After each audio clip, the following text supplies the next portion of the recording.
Alô, boa noite. Boa noite, tudo bem? Tudo bem, professor? Vira sua Tudo câmera na vertical. Tem que Você colocar quer pelo Instagram, a câmera tem que estar na vertical. ok. Aham. Deu aí?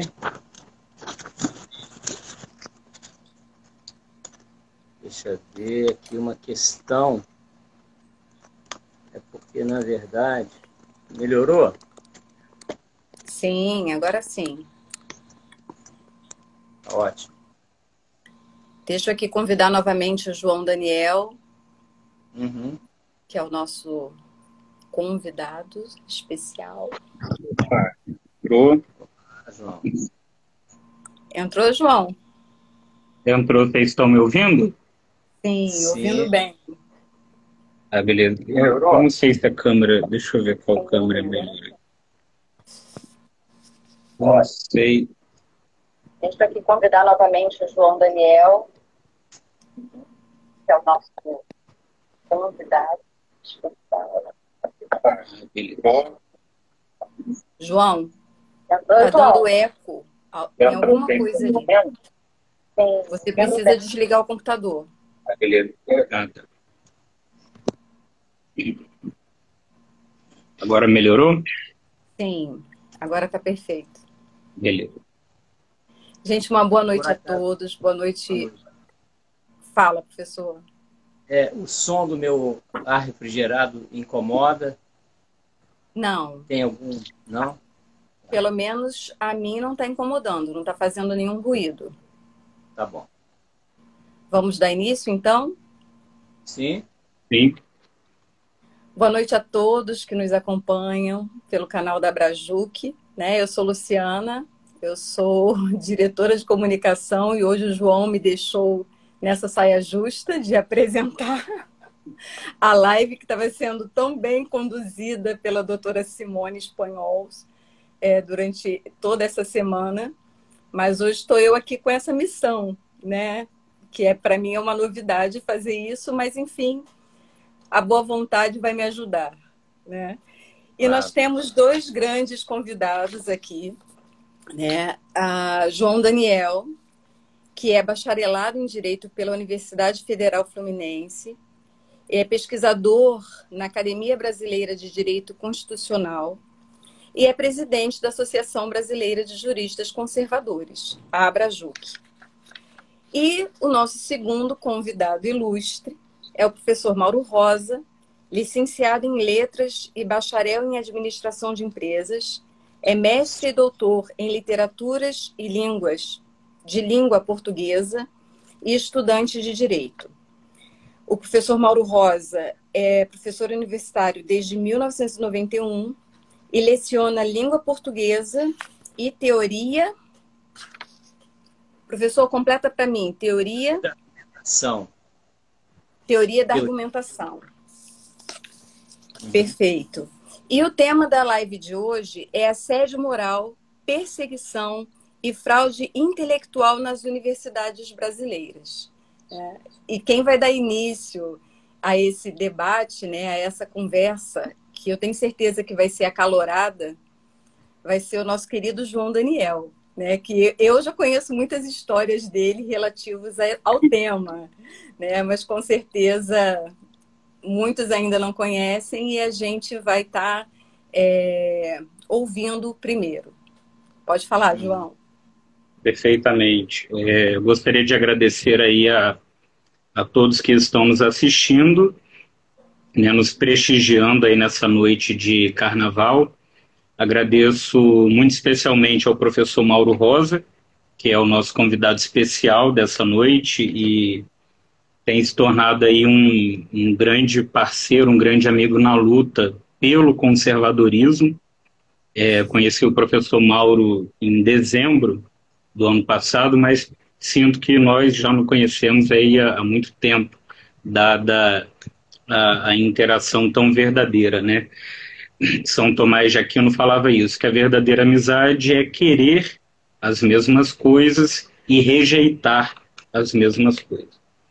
Agradeço a Luciana, nossa diretora de comunicação, toda a equipe da Abrajuc que está por trás dessa semana de lives que se encerra hoje, Monique, Simone e todos os demais. Pois bem, eu gostaria de iniciar minha fala rogando a Deus e ao nosso Senhor Jesus Cristo que não permitam que nenhuma injustiça seja cometida aqui nesta live. Amém. Pois bem, inicio também falando que Olavo sempre tem e terá razão. Eu iniciei o meu curso de Direito na Universidade de Barra Mansa, aqui no interior do estado do Rio. Posteriormente, eu mudei para a UGB, pelo ProUni, bolsa de 100%, e logo depois eu fui para a UF, no curso de Administração, só depois que eu fui passar pelo Enem, SISU e ingressar no curso de Direito da Universidade Federal Fluminense. Antes de entrar na UF, era o meu sonho estudar numa universidade federal. Tanto que eu fiz um cursinho pré-vestibular do CEDERJ, que é um curso público. Fiz um curso de redação particular, na época aqui na cidade, muito bem conceituado, no Protetores do Saber, grandíssima professora Bárbara Prado. E então ingressei na UF. Sempre foi o meu sonho, sempre vislumbrei essa questão de universidade federal, de ter um diploma por uma universidade federal. E quando eu ingressei na UF, eu já estudava, eu já fazia faculdade de Direito há 1 ano, então eu já fazia inclusive estágio no escritório da doutora Juliana, que está nos assistindo, e eu lembro que numa tarde, quando saiu o resultado, a doutora Juliana, quem viu ali o resultado e me comunicou que eu tinha sido aprovado em 2º lugar pelo SISU, e foi uma alegria muito grande.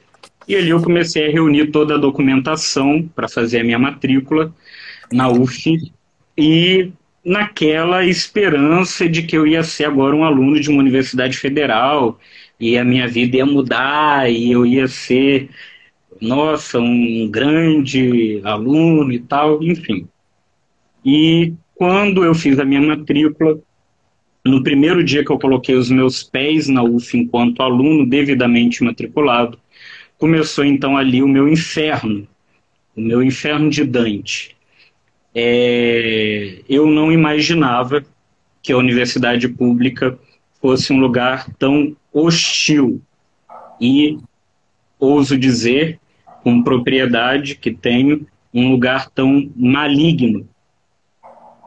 Então, já nos meus primeiros dias de UF, o Departamento de Psicologia da UF de Volta Redonda trouxe o então deputado federal Jean Willis, do PSOL, para palestrar acerca de saúde mental, ali no nosso campus. O Jean Willis é formado em jornalismo e foi dar uma palestra sobre saúde mental, enfim. Eu estive presente com alguns amigos nessa palestra, todos com uma blusa, onde na blusa tinha o busto do Bolsonaro, e nós fomos impedidos de entrar no auditório, na palestra. Foi onde eu peguei a minha carteirinha, todos os alunos da UF têm uma carteirinha com foto, identificação, nome, e ali, depois de muito argumentar, nós fomos permitidos entrar sem que pudéssemos nos manifestar.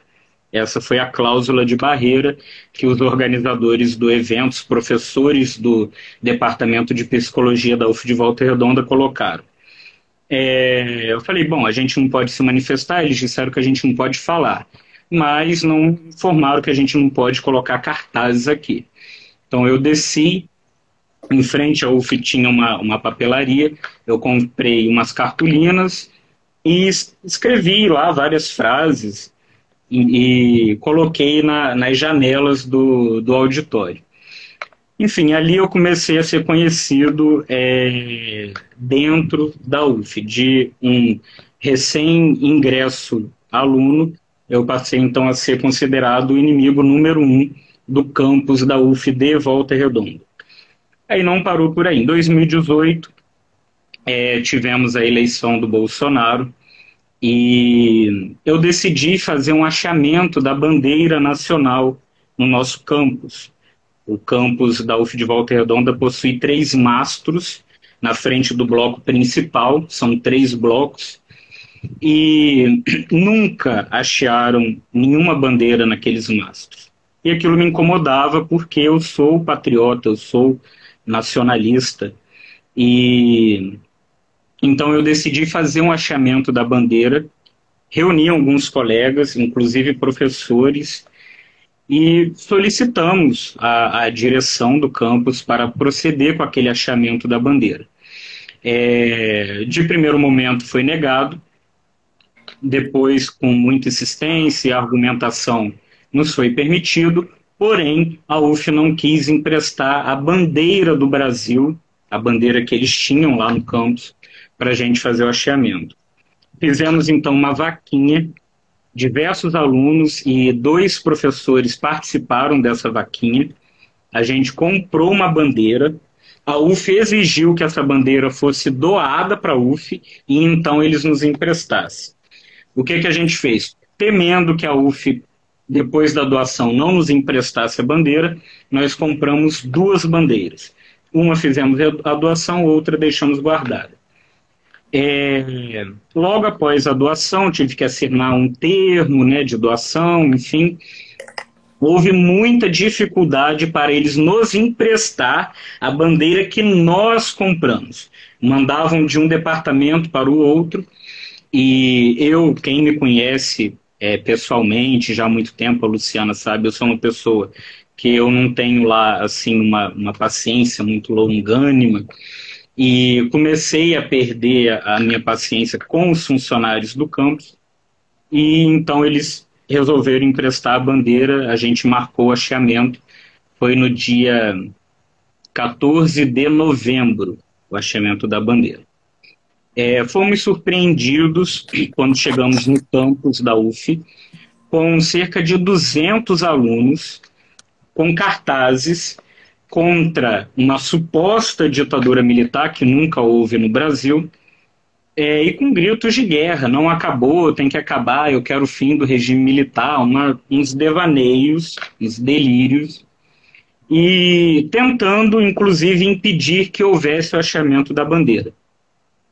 Na época, um aluno chamado Eduardo Júlio, do curso de Direito também, era o presidente do centro acadêmico.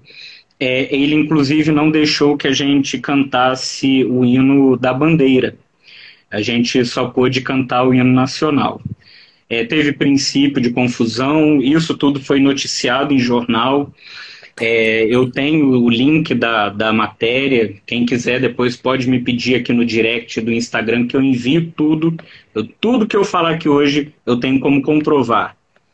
E ali foi mais um episódio dessa minha saga pela luta pela liberdade. Porque quando eu comecei a fazer isso tudo, o professor Mauro, Luciana e todos que estão nos assistindo, quando eu comecei a fazer isso tudo dentro da UF, eu era taxado por muitos de louco. Mas muitos alunos, muitos estudantes de diversos cursos, aqui na UF de Volta Redonda, salvo o melhor juízo, nós temos 13 cursos entre humanas e exatas, diversos alunos vinham me procurar no privado, no particular, e me agradecer pelo que eu fazia. Segundo eles, eu estava dando voz ao que eles tinham vontade de fazer e nunca tiveram coragem, têm medo. Muitos têm medo. Aqueles que me taxavam de louco têm lá a sua razão, porque sou um louco para fazer tudo o que eu faço sozinho contra uma universidade inteira. Eu lembro que o Rodrigo Siqueira, que é aluno do curso de Direito também, foi do Diretório Central dos Estudantes, é esquerdista declarado. Um dia ele me parou e falou: João Daniel, nós somos totalmente antagônicos ideologicamente, mas eu preciso reconhecer que você é um exército em um homem só. Existe a UF de Volta Redonda antes do João Daniel e depois do João Daniel. Porque depois que eu entrei ali e comecei a fazer isso tudo, muitas coisas foram mudando, inclusive resoluções internas do campus para dificultar que os alunos, por exemplo, hasteiem a bandeira do Brasil no campus, né? Muito curioso essa movimentação.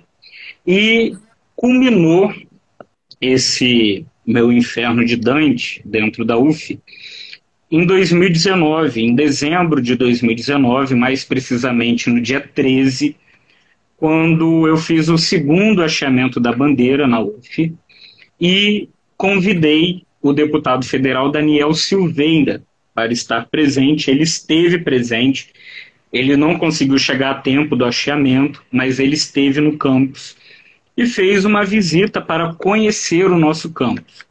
Eu fiz questão de levar ele nos pontos em que eu achava exacerbada a militância ideológica ali dentro, né? Vários cartazes pelos corredores, núcleo de estudos marxistas, punhos cerrados, enfim. E o centro de memórias, né? A UF de Volta Redonda possui um centro de memórias. Esse centro de memórias ele é dedicado a supostas vítimas de uma suposta ditadura militar brasileira, e entre essas vítimas temos ali Carlos Lacerda, Carlos Marighella, Marielle Franco está entre as vítimas do regime militar brasileiro. Tem as fotos e os nomes ali na parede desse centro de memórias, que é mantido pela Comissão da Verdade da OAB. A UF já recebeu verbas bem gordinhas para manter esse centro de memórias, aí na casa de centenas de milhares de reais. E eu, Daniel Silveira, mais alguns assessores dele e mais alguns advogados, ingressamos ali nesse centro de memórias. Todas as salas da UF elas são trancadas, então para você entrar em uma sala da UF, você precisa da chave. Nós fomos até o porteiro responsável pelas chaves, solicitamos, ele prontamente entregou a chave, e nós entramos ali, tudo foi filmado. E o Daniel Silveira, então, começou a filmar aquelas fotos que tinham ali na parede, das supostas vítimas da suposta ditadura militar, quando nós fomos recebidos ali, uma professora da UF, adentrou a sala questionando por que nós estávamos ali e quem deu autorização para estarmos ali, enfim. Houve um início de discussão entre a professora e o deputado, e nós saímos da sala. A dinâmica foi basicamente essa daí. Devolvemos a chave para o porteiro e fomos embora. Fui surpreendido, meses depois, com a abertura de uma sindicância para apurar esses fatos, bem como a abertura de um processo judicial.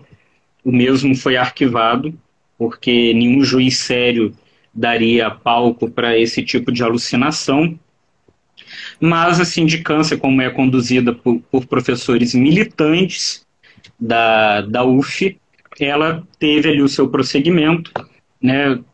Todos esses professores de esquerda, o diretor da unidade é de esquerda, o reitor da UF é de esquerda, todos eles são de esquerda, todos alinhados ideologicamente à esquerda, todos, sem exceção.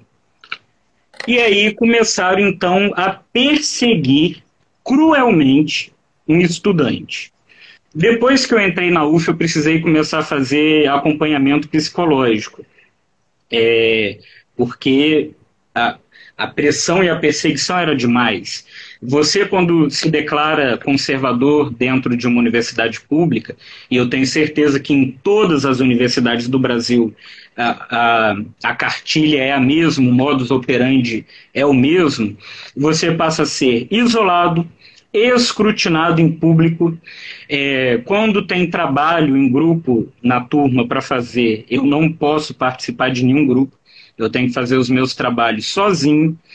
Eu lembro que o professor Pedro Curvelo, aqui do curso de Direito da UF, ele foi meu professor de Sociologia Jurídica, passou um trabalho, dividiu a turma em grupos e nenhum grupo quis me aceitar. Fui falar com ele: professor, eu preciso de um grupo para fazer o trabalho. Ele, né, para fazer ali, para inglês ver, falou com a turma, porque ele, como autoridade, ele poderia muito bem me inserir num grupo. Mas a gente sabe que os professores, né, por mais que tentam alguns poucos, tentam manter uma postura neutra, todos eles são alinhados com isso daí. Esse professor, por exemplo, ele é líder de um grupo que eu tentei fazer parte várias vezes e não pude, e depois eu fiquei sabendo de uma fala muito triste, enfim, e nunca consegui entrar no grupo. Graças a Deus, hoje eu entendo que é um livramento do Senhor, Grupo de Estudos em Direito e Meio Ambiente, o GEMAD. Esse grupo tem ali dentro, por exemplo, linha de pesquisa sobre ecofeminismo, ecomarxismo. Isso prova por A mais B que eles estão todos alinhados. Todos, sem exceção. Enfim, ele, ao invés de me inserir num grupo do trabalho da disciplina dele, jogou, né, fez que nem Pôncio Pilatos, lavou as mãos. Olha, sala, turma, ninguém aí vai aceitar o João? Não. Ah, João, então você vai ter que fazer o seu trabalho sozinho. Fiz o meu trabalho sozinho e Deus me honrou, porque a minha nota foi a maior da turma. Eu tirei a maior nota. Um aluno que fez o trabalho sozinho tirou a nota maior do que todos os grupos. Enfim. Então, todos eles estão alinhados. E aí começaram, então, alguns professores militantes, não do departamento de Direito, mas de outros departamentos, Alejandra Esteves, Sabrina Moura Dias, Ana Paula Pou, todas professoras alinhadas ao pensamento marxista, ingressaram com pedido de instauração de sindicância contra um estudante. E aí eu tenho aqui, está aberto no meu computador, o processo com 138 páginas. E eu gostaria de destacar aqui algumas partes. Por exemplo, na página 28, nós temos aqui uma tal de uma carta aberta em defesa da memória e da educação. E aí, né, eu não vou ler esses devaneios, eu sei que no final está escrito: porém, nós, abaixo-assinados, repudiamos qualquer ato de autoritarismo, abuso de poder, constrangimento, ódio e violência. Condenamos todo tipo de ataque contra as liberdades políticas e de pensamento, né? Isso daqui é hipocrisia pura.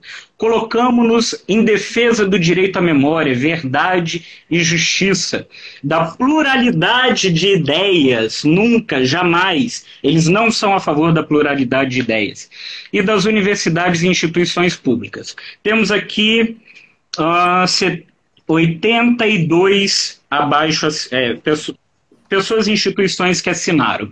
Dentre elas, o Diretório Central dos Estudantes Fernando Santa Cruz, que foi um comunista, pai de outro comunista que foi o presidente da OAB Federal, o Centro Acadêmico Dom Valdir Calheiro, que foi o conhecido como Bispo Vermelho, altamente comunista, Observatório de Direitos Humanos do Sul Fluminense, Central de Trabalhadores do Brasil, a Associação Nacional de Anistiados Políticos, Partido Comunista do Brasil, o PSOL de Volta Redonda, Barra Mansa, Valença, Pinheiral, Porto Real e Resende, PT de Volta Redonda, Barra Mansa, Resende, Porto Real, Juventude Anticapitalista, Partido da Causa Operária, Partido Comunista do Brasil, Partido Socialista do Brasil, o PSTU, que é um partido de esquerda, nem sei o que significa isso. Enfim, só aí já deu para vocês entenderem. Aqui na página 32, temos nota do Núcleo de Estudos Marxistas sobre o ocorrido no dia 13/12 na UF de Volta Redonda. as universidades federais vêm sofrendo cada vez mais com os ataques do governo e sua base.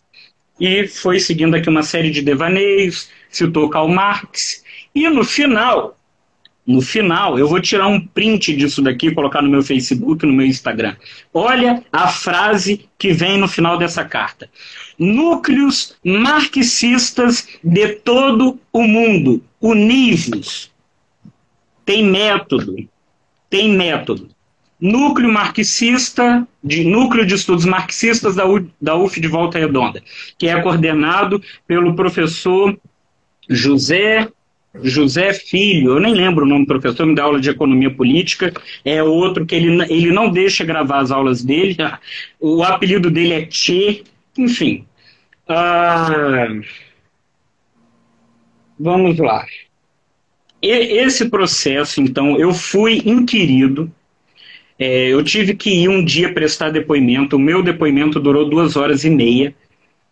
Uma das professoras que esteve na sindicância, ela fez perguntas sobre coisas que eu postei na minha rede social, no meu Facebook. E aí, vamos lá, na página 71 e 72. Essa sindicância foi formada... Sim. Eu gostaria de fazer um comentário bem pontual. Sim, não claro. sei se os nossos convidados que nos assistem repararam que os signatários são todos coletivos. Sim. Você não vê a assinatura de um homem ou de uma mulher. Exatamente. Olha, essas pessoas não resistem a uma análise psicanalítica. As lideranças das universidades estão marcadas por homens fracos. Todos se protegem através do anonimato de uma instituição. Isso é um arbítrio, isso é de uma agressividade, isso é de um autoritarismo sem tamanho. Um conjunto de instituições querendo atacar um jovem estudante, cancelar esse estudante, destruir a possibilidade de uma vida acadêmica. Isso é de uma arbitrariedade sem tamanho. Me desculpe o desabafo, te devolvo a palavra. Continue, por favor. Não, exatamente. Pelo que eu já pude observar, inclusive dos meus professores que eu tive até agora, ainda não tive aula com todos os professores do curso de Direito, todos os que são alinhados à esquerda, é exatamente isso daí. São pessoas frustradas, são pessoas que eles não fizeram nada mais na vida além de um doutorado na Universidade de Sorbonne, e aí penduram esse diploma ali. Sabe, é como o professor Olavo fala, se eles lerem um livro do professor Olavo, é capaz de terem uma congestão cerebral. Esses professores, né, os que são esquerdistas, doutrinadores das universidades brasileiras, eles não conseguem escrever um tratado de metafísica. Entendeu? Sabe o que é que esses professores, os meus professores da UF ficam promovendo de evento, que eu tenho vergonha, evento internacional da UF de Volta Redonda. Aí você vai ver lá o que trata. Os direitos dos animais não humanos. Famílias multifacetárias, não sei o quê. Gente, pelo amor de Deus, assim, eu vou citar aqui um trecho do livro do professor Olavo, que retrata muito, muito bem isso daí. Então, aqui na página 71 e 72 do processo, eu tenho o processo na íntegra, tudo o que eu sofro na UF, inclusive em grupos de WhatsApp, eu printo, eu guardo, eu tenho uma pasta no meu notebook com tudo guardado, porque eu já estou escrevendo um livro que eu irei lançar assim que eu me formar, contando tudo e dando nome aos bois, que eu não tenho medo de processo, podem me processar à vontade, contando tudo e dando nome aos bois de tudo o que eu vi e sofri e sofro até hoje dentro da UF de Volta Redonda. Então, aqui na página 71 e 72 desse processo, o procurador da UF, ele mandou devolver esse processo da onde ele tinha vindo, porque não foi dada a mim não foi dado ao discente João Daniel Silva, está escrito aqui, o direito à ampla defesa e ao contraditório. Não foi me fornecido isso. Então, o procurador da UF mandou ensina como não ter medo de processo, uma pessoa que comentou. O professor Olavo de Carvalho falava que quando você perde o medo do que o seu inimigo pode fazer com você, você tira todas as armas que ele tem contra você. Quando você perde o medo de ser ridicularizado. Na UF, por exemplo, o meu apelido na UF é Presuntinho. Sabe o que é o presuntinho? É aquele desenho da época que eu era criança, um porquinho cor-de-rosa. É o meu apelido na UF, Presuntinho. João Daniel é o presuntinho dentro da UF. É o povo que prega tolerância, né? Que defende aí, que prega contra a gordofobia, a homofobia, enfim. Eu tenho que me segurar aqui que não pode falar uns palavrões aqui. Nós tivemos, inclusive, 2 comentários anteriores a esse que você leu. Um que dizia que não tem nada de pluralismo nas universidades e também que eles não suportam o confronto. Eles levantam uma bandeira que eles, na verdade, eles não acreditam. E também não seguem, não fazem aquilo ali. Sim.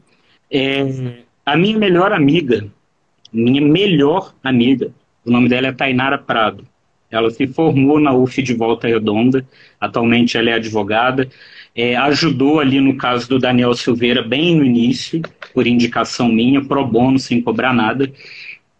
Ela é uma pessoa alinhada à esquerda, e ela, quando nós começamos a nos tornar amigos, e essa amizade se tornou pública na universidade, a esquerda da universidade cancelou a Tainara, que é de esquerda, por ela ser minha amiga.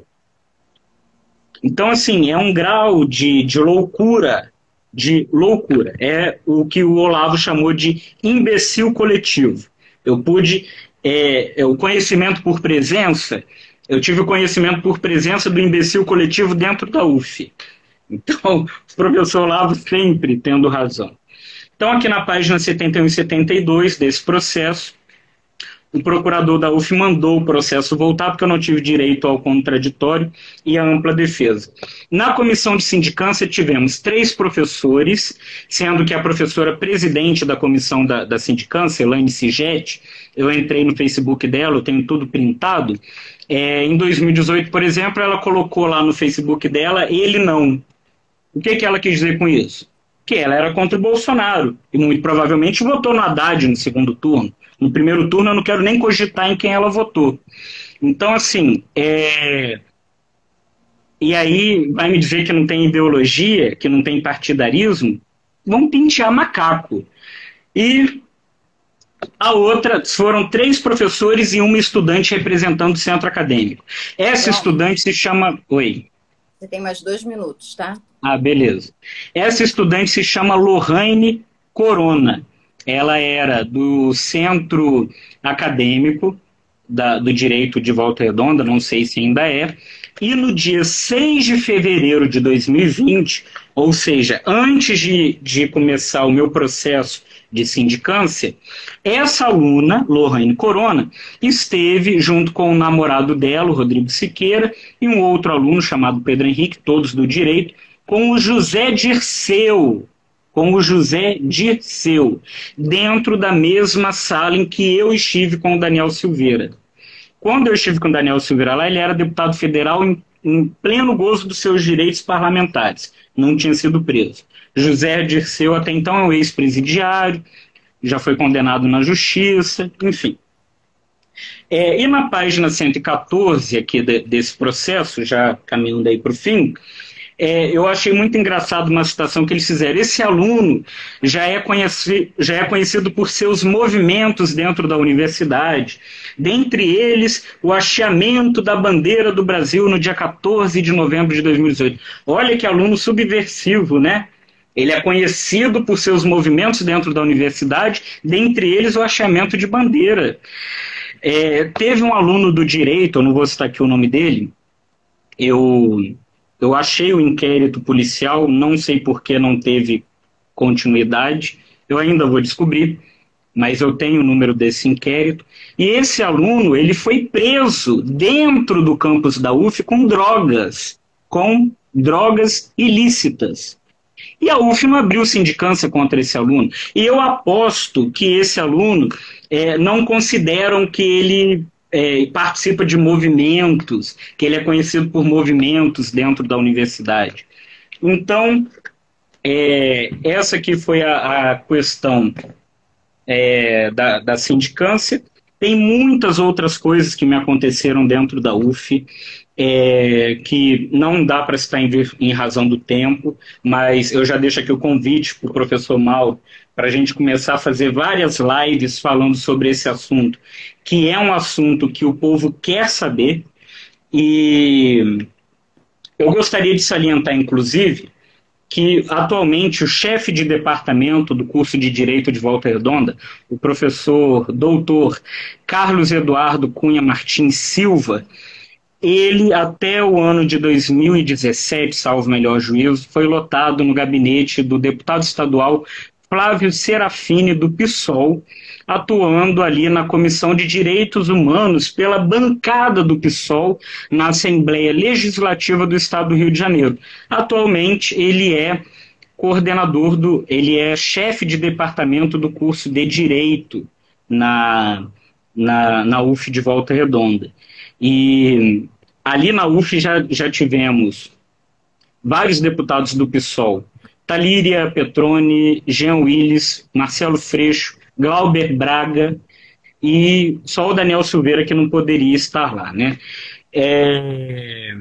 O Glauber Braga, inclusive, destina várias verbas para a UF de Volta Redonda. Destinou para o núcleo de práticas jurídicas, onde o Carlos Eduardo era o coordenador, e ainda colocaram na porta do NPJ um punho cerrado. Enfim, eu citei isso daqui, que esse professor foi do gabinete de um deputado estadual do PSOL, exatamente para mostrar o alinhamento ideológico. Vai me dizer que esse professor não tem alinhamento ideológico com o PSOL? Pelo amor de Deus. Então eu encerro aqui a minha fala citando, isso daqui você mostra, a mesma coisa que mostrar um crucifixo para um vampiro, né? Eu gostaria inclusive de ler o mínimo que você precisa saber para não ser um idiota. Professor Olavo Luiz Pimentel de Carvalho. Aqui na página 362, o novo imbecil coletivo.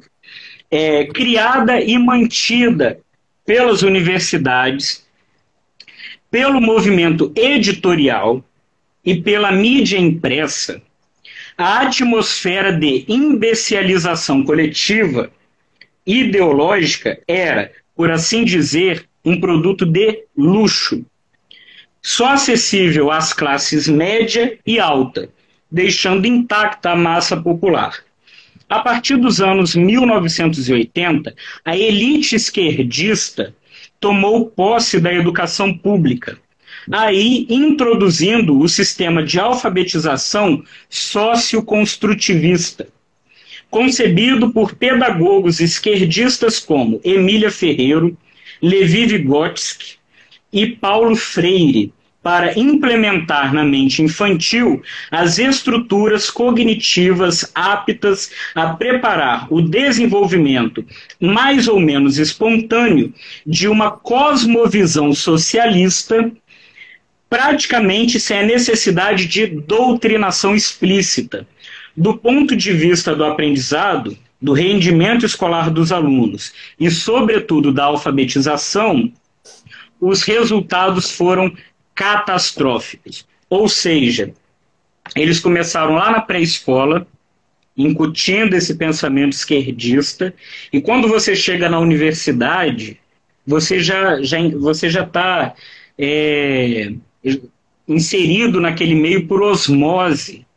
Eu não fui prejudicado por isso daqui, graças a professores como professor Cabral, de Química, Elba Rejane, de Português, professor França, de Filosofia, por meio de quem eu tive o primeiro contato com o mínimo do Olavo, que foram, e por um milagre, por um milagre, eu me mantive intacto durante o meu ensino escolar e meu ensino médio. E estou conseguindo me manter intacto dentro da UF. Então, essa é a minha fala. Não tem muita coisa que pode ser dita, que pode trazer, e eu estou à disposição para trazer isso a público. Eu não vou guardar mais isso comigo. E já deixo aí, já me coloco à disposição do professor Mauro para quantas lives ele quiser, para a gente bater aí nesse assunto que precisa ser definitivamente encarado. Infelizmente, isso daí não tem vindo de baixo para cima, de cima para baixo, né? Então, eu acho que a gente precisa começar a fazer isso de baixo para cima. E aí, eu então encerro aqui a minha fala e passo para o professor Mauro. Sim, nós temos, só para deixar claro para as pessoas, né, duas visões diferentes nesse momento. A do João Daniel, que é aluno dentro da universidade, e agora a gente vai escutar o professor Mauro, que é professor universitário desde 1991.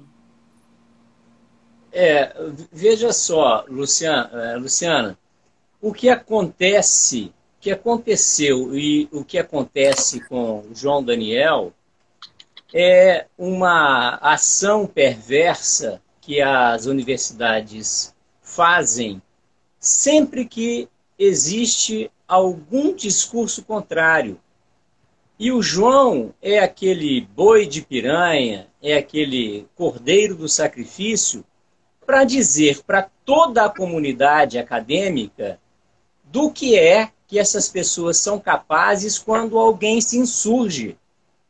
Então, essas ações todas de agressividade, de tentativa de expulsão, porque essa é uma tentativa de expulsão, não por vias de artigos de regimento interno, porque certamente o João não deu aso a esse tipo de possibilidade, não é? Mas a partir de uma desestabilização emocional dele, que provavelmente poderia levá-lo a um trancamento, a um abandono de curso, não é? Mas o João tem aí a virtude da coragem e ele se manteve firme nesse propósito de garantir o seu direito de manifestar o pensamento, embora o seu, digamos, interlocutor tivesse todo esse emaranhado de ações perversas, né?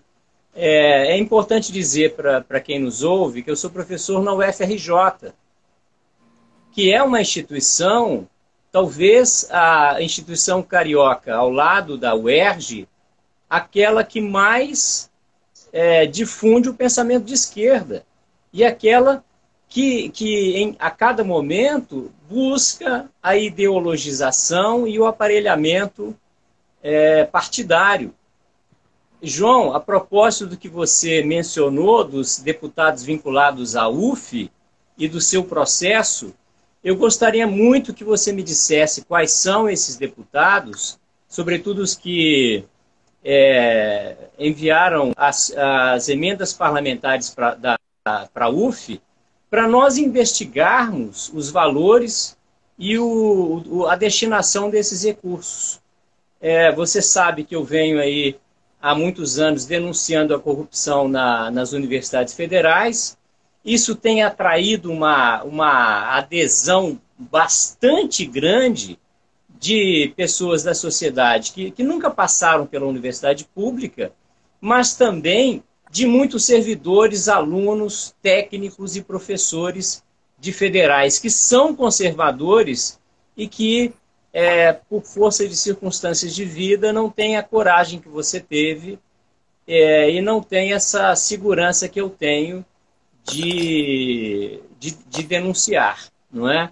Mas eu posso te garantir que hoje existe um grupo de conservadores da UFRJ enorme em contato comigo e nós estamos dispostos a montar uma rede parlamentar e levar essas denúncias adiante, tanto no Ministério Público Federal quanto na Polícia Federal, embora eu já tenha feito isso no passado muitas vezes, e tenha vivido a frustração de ter as denúncias arquivadas e de, tal como você, passar a sofrer assédio moral, perseguição, ataques, ameaças, enfim.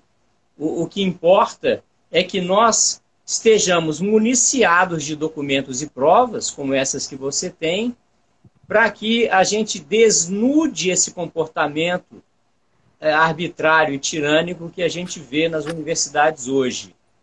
Nós jamais conseguiremos, olha, o próprio Olavo que você cita tanto, não é? O Olavo vem advertindo o governo, advertiu o governo desde o primeiro ano da importância do pensamento conservador retomar as rédeas das universidades. O nascimento das universidades é um nascimento historicamente humanístico, tem origem na Igreja Católica, primeiro no século XIV, no século XV, séculos XVI, desde o Colégio Gregoriano, que depois se transformou na Universidade Gregoriana, e mais tarde os pontífices todos criaram universidades pontifícias pelo mundo afora, não é?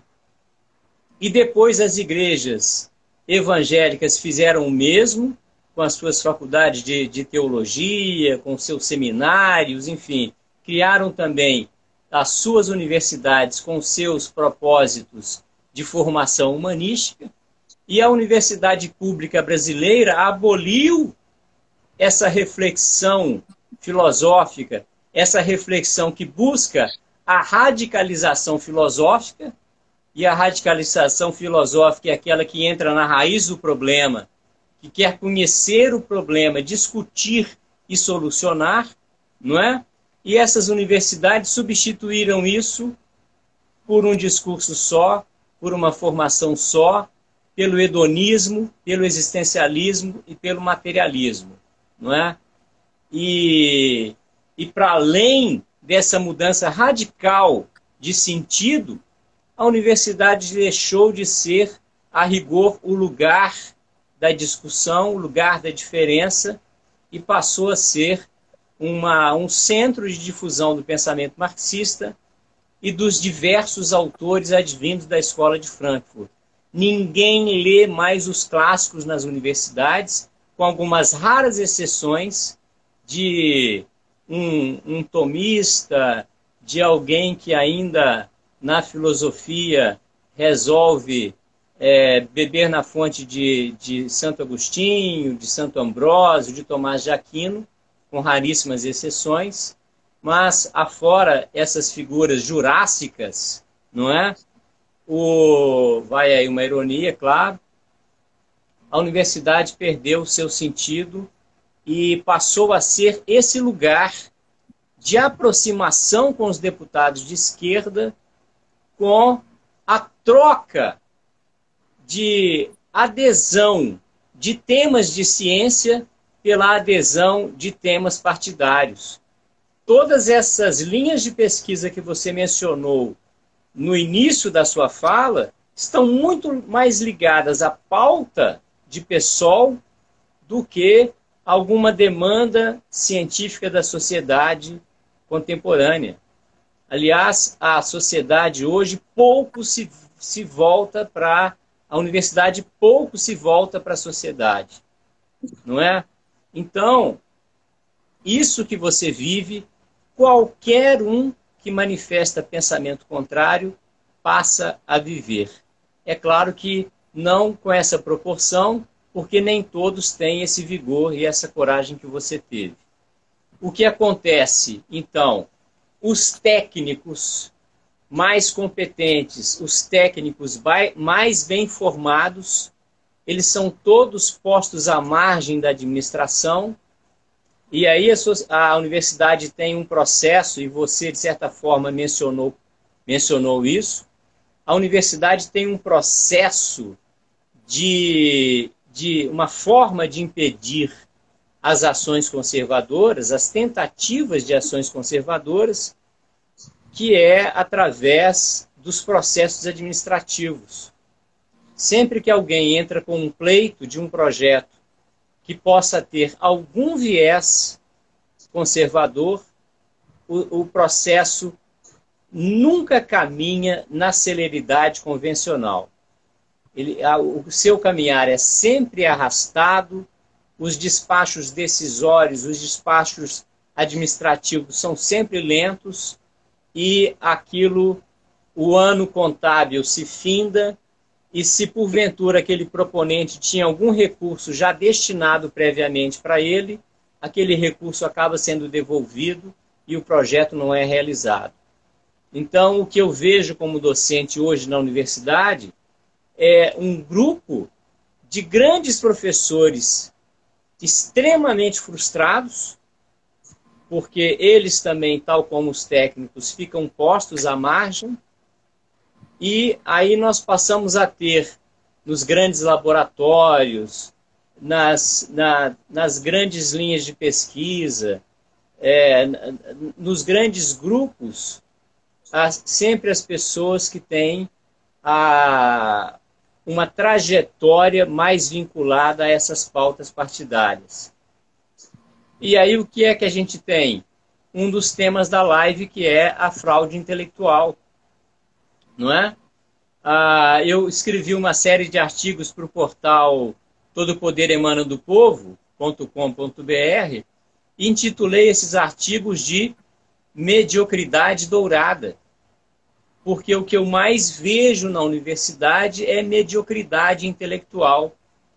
Ocorre que essa mediocridade ela é maquiada, ela recebe uma roupagem de douramento que dá a ela uma aparência de qualidade, mas, a rigor, a sua essência é falaciosa, é infundada, não resiste a uma crítica. Então, é lamentável que nós estejamos hoje diante desse tipo de universidade. Isso é lamentável porque a universidade para de formar intelectuais e pesquisadores e passa a formar proselitistas, passa a formar seguidores, e seguidores acríticos.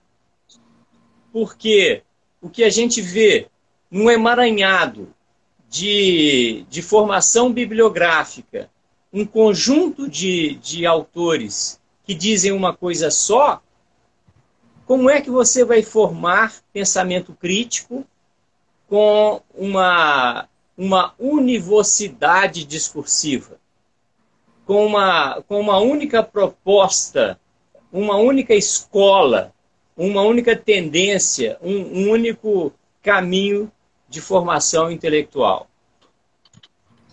Não é? Para piorar, veja bem, você parece que relatou a interferência do procurador da República, procurador federal, não é? Que provavelmente deve ter dado um parecer de arquivamento para esse processo. Eu estou certo ou não? É o procurador federal da UF. Da UF. Ele leu esse processo e mandou arquivar, por acaso? Ele devolveu dizendo que não tinha, né, a ampla defesa, o contraditório, e teria que refazer o processo. Pronto, claro. Isso aí é de um arbítrio tal que, obviamente, não merece outro destino a não ser o arquivamento. Não é? É claro que, se eu fosse procurador, eu faria um parecer severíssimo, mostrando para essas pessoas que esse tipo de prática dá aso a uma ação de danos morais e materiais. Você merece ser ressarcido por tudo que sofreu, não é? E isso, inclusive, permite que a Advocacia Geral da União imponha uma ação regressa a quem deu causa a tudo isso. E não adianta colocar nome de um coletivo, não adianta colocar nome de uma associação, porque o presidente da associação vai responder por isso. Esse tipo de prática perversa merece ser investigada e merece ser punida. De modo que eu te peço aqui, encarecidamente, que me envie todo esse material, que isso será encaminhado ao ministro da Educação, será encaminhado à Polícia Federal e ao Ministério Público Federal. E vamos pressionar, vamos sempre lembrar da sociedade que isso está acontecendo para que haja punição, porque a universidade não pode ser esse território, não é? É um território autônomo. A autonomia universitária deu às universidades um status de território autônomo. E os reitores fazem dela o seu feudo. São todos senhores feudais, não é? Exatamente. E com amparo ainda do Supremo Tribunal Federal. Nós assistimos recentemente a intervenções do ministro Lewandowski derrubando portaria do ministro do MEC. Então é lamentável que esse tipo de coisa aconteça. Todos os que nos ouvem são solidários a você, as pessoas que assistirão mais tarde a live, eu farei questão de encaminhar esse link para todos os meus seguidores, né? Tenho 10 mil seguidores no Instagram, 10 mil no canal do YouTube, mais alguns milhares no Facebook, no Twitter. E nós vamos divulgar essa nossa conversa e mais uma vez alertar a sociedade para o fato de que ela precisa observar isso. A sociedade precisa saber que a universidade é corrupta, que ela está marcada pela fraude intelectual, que a universidade... Professores que dizem ter doutorado e não têm. Como? Professores que dizem ter doutorado e não têm. Não é? E os que têm, nós sabemos muito bem como conseguiram, porque nós sabemos perfeitamente. Eu, por exemplo, sou um professor que não consegue publicar textos em nenhuma universidade federal do país. Eu sou especialista na obra de Machado de Assis, escrevi sobre Machado no mestrado e no doutorado, nos tempos áureos de mestrados de 4 anos e doutorados de 6 anos, e nunca fui chamado por nenhum colega para participar de uma banca de mestrado ou doutorado em Machado de Assis no Brasil inteiro. Aliás... diga. Eu ia, inclusive, perguntar isso ao senhor, né? Porque o João falou da perseguição que ele sofre.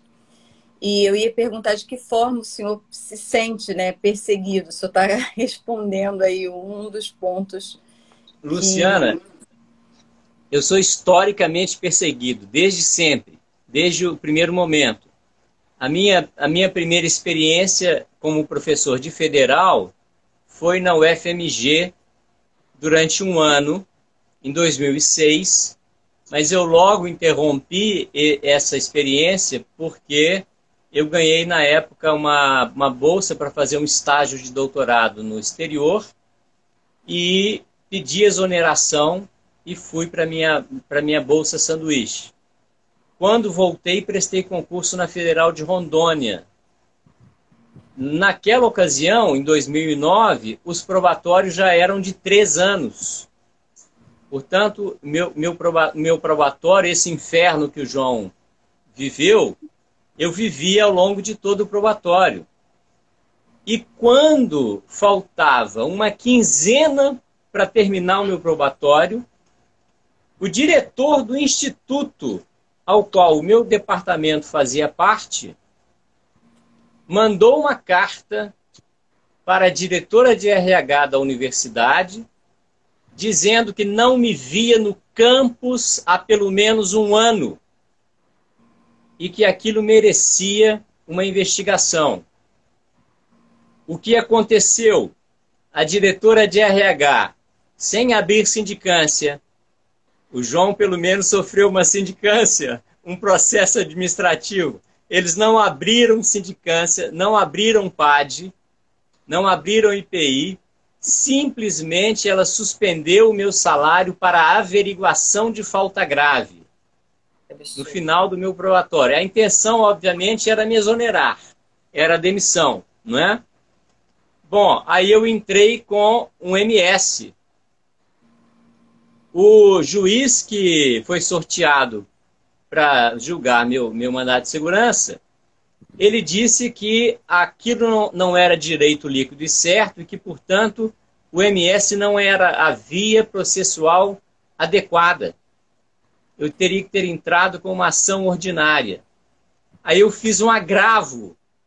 Esse agravo está até hoje lá no TRF de Brasília, aguardando o voto do relator desde 2013. Vai completar ano que vem 10 anos. Pois bem, o que aconteceu? Quando eu terminei o probatório, eu já estava, por inúmeras agressões que eu sofri ao longo dos 3 anos, eu já estava com síndrome do pânico e depressão. E aí o psiquiatra me deu uma licença. E a Junta Médica Federal homologou aquele atestado. E depois deu uma outra, e uma outra, e uma outra. Quando eu completei 24 meses de afastamento, pelo mesmo CID, a Junta Médica me encaminhou para aposentadoria por invalidez. Você imagina, eu na época tinha 50 anos, sei lá, menos de 50 anos, doutor, cheio de ideal, cheio de sonhos, correndo risco de ser aposentado por invalidez e de não poder exercer nenhuma atividade remunerada, tendo toda uma vida intelectual e profissional pela frente. O que eu fiz? Entrei com uma ação contra essa decisão. A universidade sentou em cima do meu processo de aposentadoria durante 1 ano e meio. Eu fiquei sem salário por efeito daquela suspensão anterior durante 18 meses. Até hoje não recebi de volta isso. E aí vem uma novela, até a minha vitória e a minha vinda para o UFRJ, não é? Aí cheguei na UFRJ pensando, bom, estou na maior universidade federal do país, o mesmo pensamento inicial do João, né? Sou um machadiano, estou no Rio de Janeiro, cidade do Machado, perto da biblioteca, da Biblioteca Nacional, da Academia Brasileira de Letras, os principais acervos machadianos estão aqui, eu vou nadar de braçada. Ingenuidade e ledo engano, porque eu já cheguei aqui com um grupo que me recebeu muito bem informado do perfil que eu tinha, né? Que é o de uma pessoa que denuncia corrupção e que denuncia fraudes em concurso e que denuncia